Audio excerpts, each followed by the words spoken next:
안녕하십니까. MBC 뉴스 24입니다.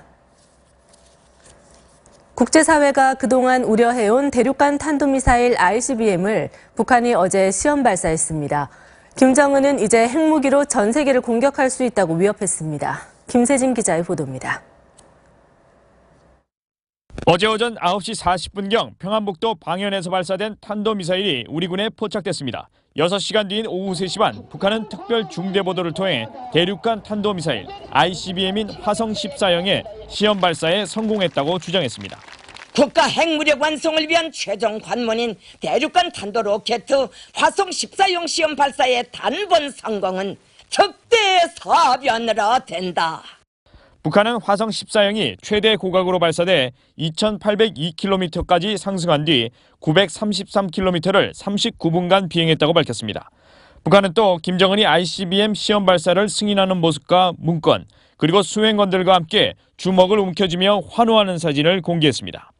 핵무기와 함께 세계 그 어느 지역도 타격할 수 있는 최강의 대륙간 탄도로켓을 보유한 당당한 핵강국으로서 우리 군은 북한이 ICBM 능력을 갖추었는지 한미 정보당국이 정밀 분석을 하고 있다며 신중한 입장입니다. 그러면서 북한이 막무가내식 도발을 지속한다면 김정은 정권은 파멸에 이를 것이라고 경고했습니다. MBC 뉴스 김세진입니다.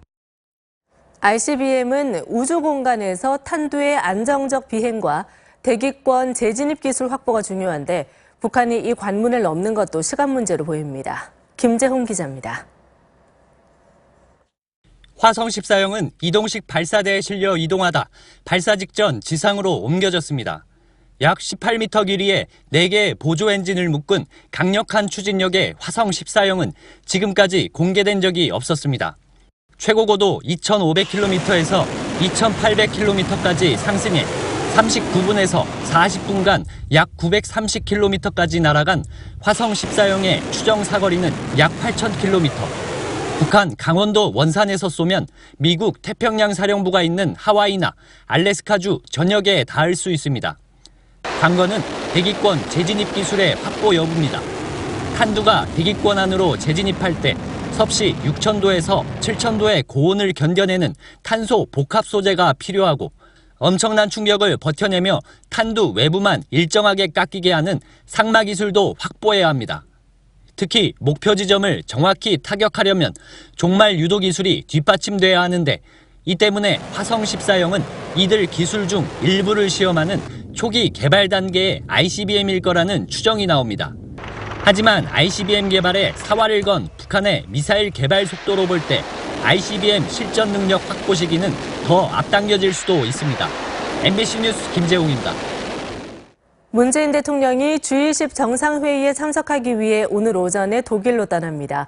활발한 다자 정상회교와 함께 한반도 주변국 정상들과의 양자회담에도 관심이 쏠리고 있습니다. 이재민 기자입니다. 문재인 대통령이 오늘 오전 독일로 떠납니다. 4박 6일 일정으로 취임 후 처음으로 독일을 공식 방문하고 함부르크에서 열리는 G20 정상회의에도 참석합니다. 우선 문 대통령은 앙겔라 메르켈 독일 총리와 베를린에서 한독 정상회담을 진행합니다. 한국 시각으로 내일 저녁 7시 40분부터는 퀘르버 재단에서 한반도 평화와 남북관계 등을 주제로 연설합니다. 모레부터는 G20 정상회의에 참석해 각국 정상과 연이어 회담을 엽니다. 시진핑 중국 국가주석과 만난 뒤 한미일 3국 정상 만찬을 할 계획이고 아베 신조 일본 총리, 블라디미르 푸틴 러시아 대통령, 에마뉴엘 마크롱 프랑스 대통령 등과의 회담이 예정돼 있습니다. 특히 사드 문제가 얽힌 시진핑 주석과의 회담이 관심입니다. 어제 북한 미사일 도발로 다자 외교에서 안보 대응책을 마련하는 일이 더욱 중요한 과제로 떠올랐습니다. 북핵 문제에 대한 국제사회와의 협력도 강화해 나가겠다고. 모레부터 이틀 동안 독일 함부르크에서 열리는 G20 정상회의 주제는 상호 연결된 세계로 문 대통령은 새 정부 경제정책을 소개하면서 통일 외교안보 정책도 각국 정상과 협의할 계획입니다. MBC 뉴스 이재민입니다.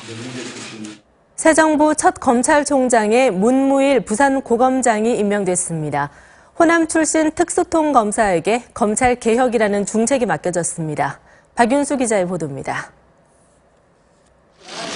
문재인 대통령은 신임 검찰총장 후보자로 문무일 부산고검장을 지명했습니다. 대형 부패 사건을 법과 원칙에 따라 엄정하게 처리하였다는 평가를 받고 있어 부정부패 척결이라는 국민적 요구에 부응할 수 있는 적임자라고 판단하였습니다. 또 검찰 내부 신망이 두터워 검찰 조직을 조속히 안정시키고 검찰 개혁도 훌륭히 수행할 것을 기대한다고 밝혔습니다. 문 후보자는 무거운 책임감을 느낀다는 말로 총장 지명 소감에 대해 입을 열었습니다. 우리 시대 정신이 바라는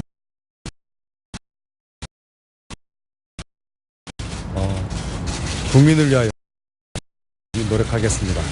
문 후보자는 광주 제1고 지난 1992년 대구지검 검사에 임관했습니다. 이후 검찰 내 대표적인 특수통 검사로 대검 중수 1과장, 서울중앙지검 특수 1부장 등 요직을 두루 거쳤습니다. 2014년에는 서울 서부지검장으로 대한항공 땅콩의양 수사를 지휘했고 이듬해에는 성완종 리스트 특별수사팀을 이끌었습니다. 국회 인사청문회를 거쳐 문 후보자가 이달 중 총장에 임명되면 검찰 인사를 시작으로 본격적인 검찰 개혁이 진행될 전망입니다. MBC 뉴스 박윤수입니다.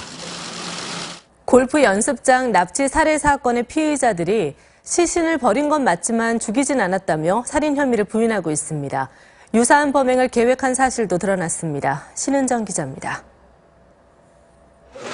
경찰은 심천우, 강정임에 대한 중간 수사 결과 발표에서 이들이 살인 혐의를 전면 부인하고 있다고 밝혔습니다.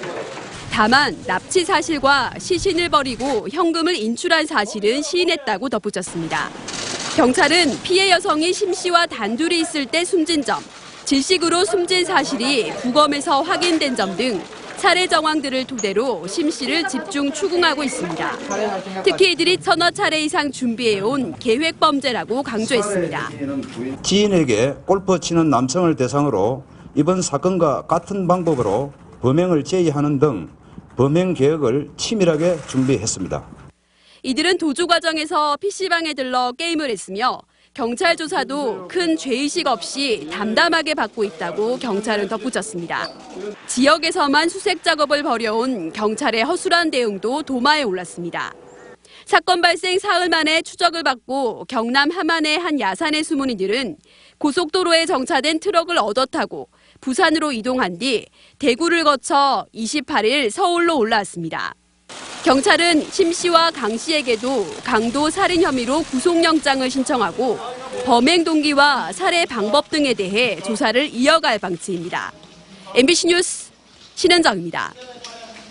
신태용 감독이 한국 축구 대표팀 사령탑을 맡게 됐습니다. 계약 기간은 2018년 러시아 월드컵 본선까지며 남은 월드컵 최종 예선 2경기에서 조 3위로 밀려 플레이오프를 치르더라도 계속 지휘봉을 잡습니다.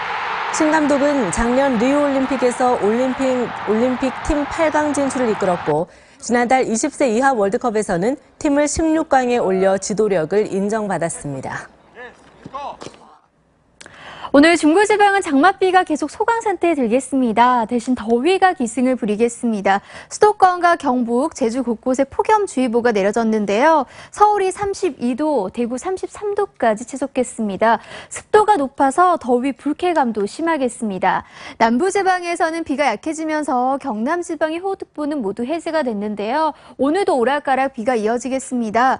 경남과 전남 30에서 80, 전북과 경북 10에서 50, 충청 남부로도 새벽 한때 비가 조금 내리는 곳이 있겠습니다. 오늘 중부지방은 구름만 끼겠고요. 남부지방은 오후까지 비가 오는 곳이 있겠습니다. 낮 기온은 서울이 32도, 광주 31도까지 오르겠습니다. 금요일부터 다시 전국적으로 장맛비가 내리겠습니다. 내시였습니다. MBC 뉴스 24를 전해드렸습니다. 시청해주신 여러분 고맙습니다.